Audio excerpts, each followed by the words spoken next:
Hayi imbi lena Chomi jonga ancumanga noncumba bazothini kuFacebook. Kaphinde ifoto uyayibaxa ke wena ke right le phone akho ngxaki ke. Akafoto wethu. Thini na njonge ngapha kanye njonge ngapha. Khansi xaka khameni zami le kanye le. Mole. Hayibo, esanelisiwe. Akube ndishiye ekseni kunje apha. Jojo emnyango ndigaga ngamacephe. Hayibo mntandini ubhadlile nje kabuhle. Ubhadlile.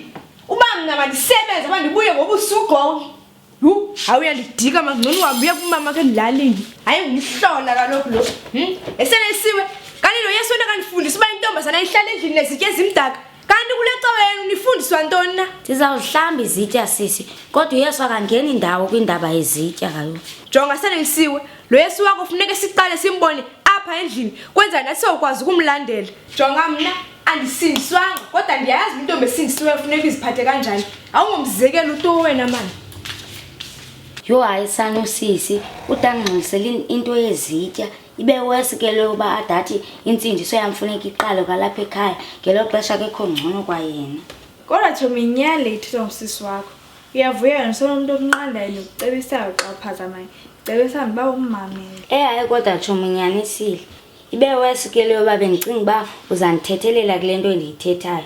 Kodwa ke ndiyabona ukuba uThixo ufuna ndiguquke enzele uba nabo babone apha kum intsindiso ukuba iphilwa kanjani. Ingxaki mna Chomi ndikhethe ukuguquka ngoba ndiyibonile le nto yongamameli nokuba netshika ayisebenzi qha izondisisela nje amashwa. Ibe ke nyani Chomi iBhayibhile ithi masibe lukhanyiswe lwehlabathi. That means kumele senze kakuhle ukuze abantu bambone apha kuthi uYesu. Hayi ndiguqukile nyani nqashe. Yo hayi Chomi nyasile ndiyavuya. Okay masiqale sigqibe izitya. Afuna ndithethe naye xa ndigqibe apha. Ndiyoxolisa nesi senzo sami senzileyo. Sisi ngicela uthetha nawe kancinci. Hayi bendifuna nje ukuxolisa ngendlela endiye ndenza ngayo nendiye ndathetha ngayo ngokuya usithi mandihlambe izitya. Ndiye ndazibona uburongo bam emveni kuba ndithethe no-O. Ndikuxolele mntakasisi. Ibiseyindikhathaza le nto yongamameli kwakho. Kuhle xa nisakhala nale Chomi yakho. Futhi kubalulekile ukuba uzikhethe iitshomi onazo. Ingakumbi kule age yakho. Yho ndiyabulela tana sisi ngondixolela nangondinika ingcebiso. Zotsho ndonwabe.